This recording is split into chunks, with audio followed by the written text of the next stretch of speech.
Sa isang bahay na ito, nagiba-giba at butas-butas ay mayroon palang nakatirang mag-ama na hirap sa buhay. Akala ko nung una kung titingnan ay walang nakatira, ngunit sinubukan kong magtawag at mayroon akong narinig ng boses ng isang tatay sa loob ng bahay na ito. Si tatay ay hindi humihingi. Kung ano lang ang kayang ibigay ay siyak na tatanggapin. Alamin natin ang kanilang kwento. Sana ay marami ka pang matulungan, Kuya Kens. Kami saludo sa iyo. Kahit na ano pa mang pagsubukang dumating, kami ay naniniwala sa kakayahan mo.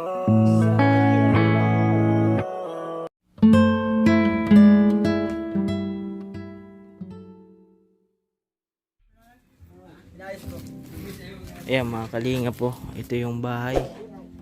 Tingnan lang natin kung may tao po.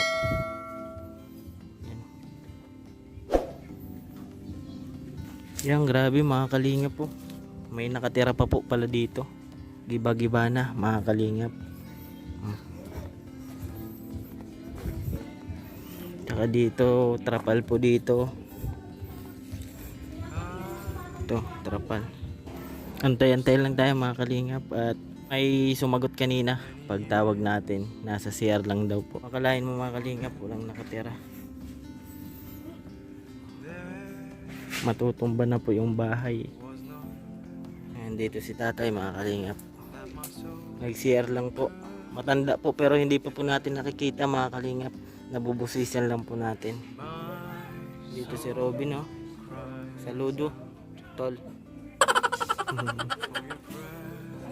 Madumi bahay ko. Okay lang po.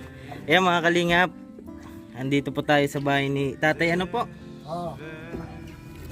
Francisco Linario. Tatay Francisco. Ayan.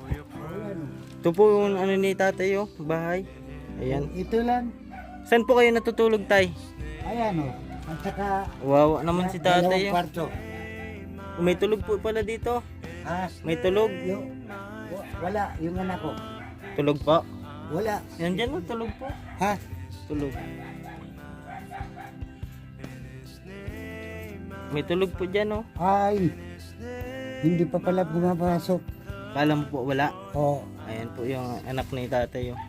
yung sa andun. Ako andun. Ikaw po doon. Oo, sa dulo. Kayo lang po ditong dalawa na anak. Oo, May asawa na po yung anak. Anak wala mo. pa. Ano po yung hanap buhay mo, tay? Francisco. Senior citizen lang. Senior citizen. Oo, dun.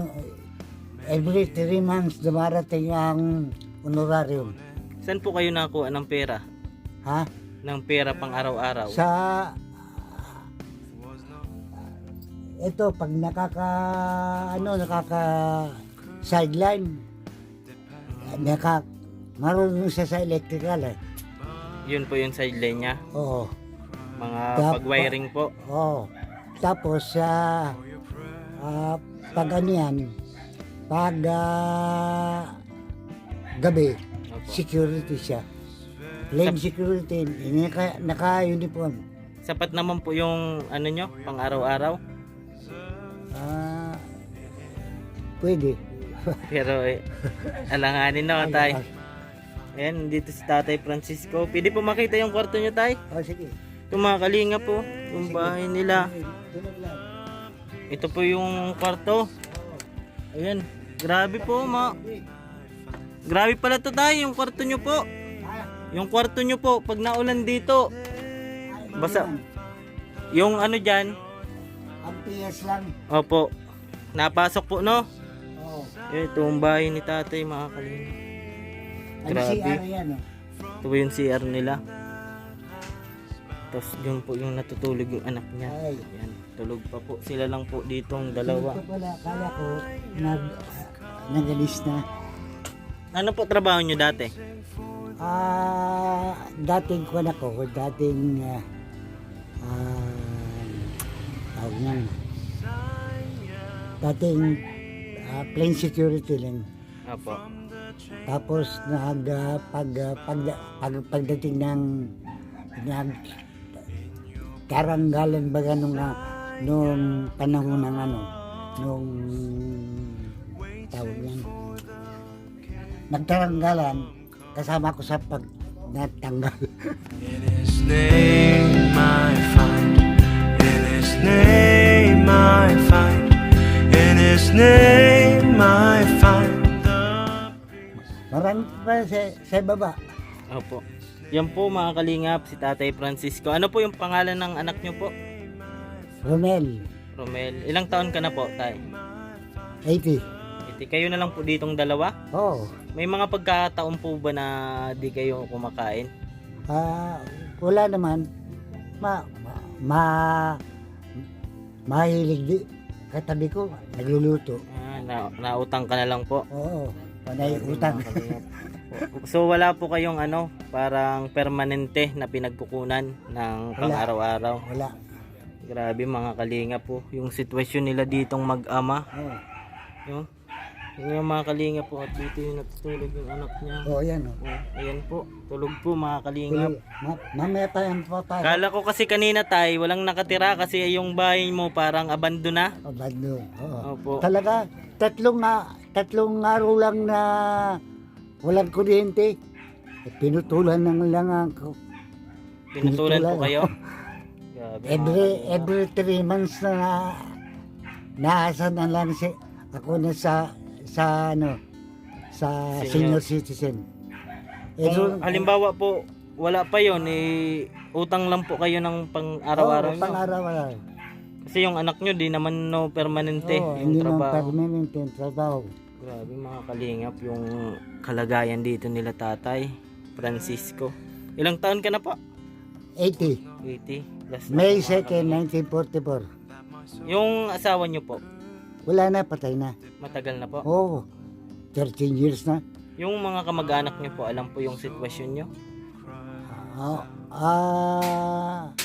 Mga kamag-anak ko sa ano ba yun?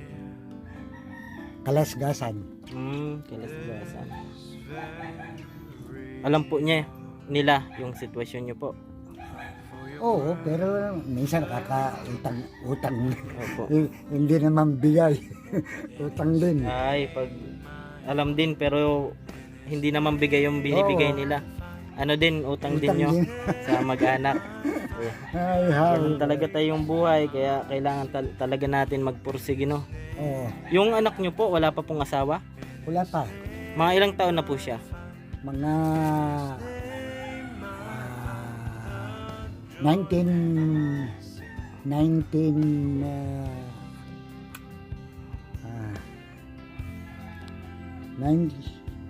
1940. Teka, kwenta pa tayo. Okay lang po, bata pa naman siguro, no? Ilan po yung anak mo? Dalawa lang. Parehas po lalaki? Oo. Asan po yung isa? Sa Maynila. Nagtrabaho po? Hindi ko na nakakita kung andito. Bakit po? Wala po ba kayong impormasyon kung nasaan po siya? Sa Manila, pero nagtatrabaho. Pero walang impormasyon na na tawag na mabisita. Hindi po napunta dito? Oo. Ayan Tay, ako po si Kuya Kens TV. Ayan, ano po kami ni Kuya Bal Santos Matubang, Ate Edna Vlog at Kalinga Prab po. Ano po ba yung panawagan nyo po na pwedeng tulong na maipaabot po sa inyo? Ay, sige.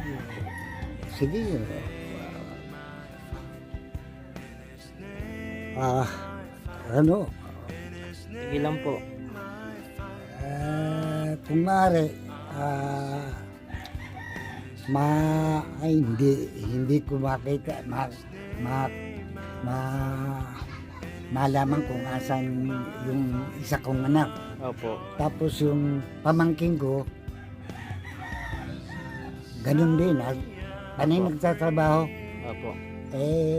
Hindi hinihay Wala pong wala lamang sa nung kamusta no. Oo. Wala lamang update kung ano na sila. Kung anong klaseng anong kaso. Ano po ba yung gusto nyo na tulong po? Halimbawa may magpaabot po sa inyo ng tulong. Ay bakala tulong ba? Baka utang din niya po. Hindi po kasi naghahanap po talaga kami ng mga pwedeng matulungan. Halimbawa may magpaabot po, babalik po kami dito tay. Gusto ko lang malaman yung sitwasyon niyo po. Sitwasyon. Ano po ba yung gusto nyo? Ay kung ano tulong nila, sige lang. Okay. Kaya lang baka utang din. Hindi po tay, ayan. Nadala na po kasi si tatay mga kalingap kasi yung kamag-anak niya, akala niya bigay, utang po pala mga kalingap. Yun po tay, maraming salamat po sa pag-share ng iyong kwento. Halimbawa may makapanood po nito kasi yan po yung hangarin ni Kuya Bal na matulungan yung mga kagaya po natin na naghihirap po. Ayan po tay, Napapakinggan ko yung Bala Santos Matubang. sa radyo. Opo, Di- yan po, opo. Dito sa sa isasyon dito sa malapit sa Bagasbas. Opo, opo, opo. Yung Opo. Sige po tay. o sige. Thank you so much po sa Maraming salamat din. Apo, pagbahagi ng kwento mo. Pag may nagpaabot o tulong po sa inyo, babalikan ko po kayo tay no. Oh, sige. Salamat. Apo, sa ngayon po kasi ay wala pa po akong sapat na pera para pang tulong Ay, yung hindi ko kailangan Apo, pera. yung may tutulong ko lang May po. tutulong lang. Apo, kung Ayos ano- lang. Apo, na makita po yung sitwasyon nyo. Sabi ko nga po kung ano lang po yung kaya nila. Tapsito bigay yung kwarto. Ano po? Tapsik ng tubig. Oh, ito. Marat ito. Apo. Walang problema. Buti wala ka pa pong sakit tay. Ay, mahilig ako mag-exercise. Ay, yan. Yan yung Tapos- papawis no, tay. Ah, Papawis. papawis. Sige po, tay. Maraming salamat Sige. po. Thank you so much. Was none that my soul could depend.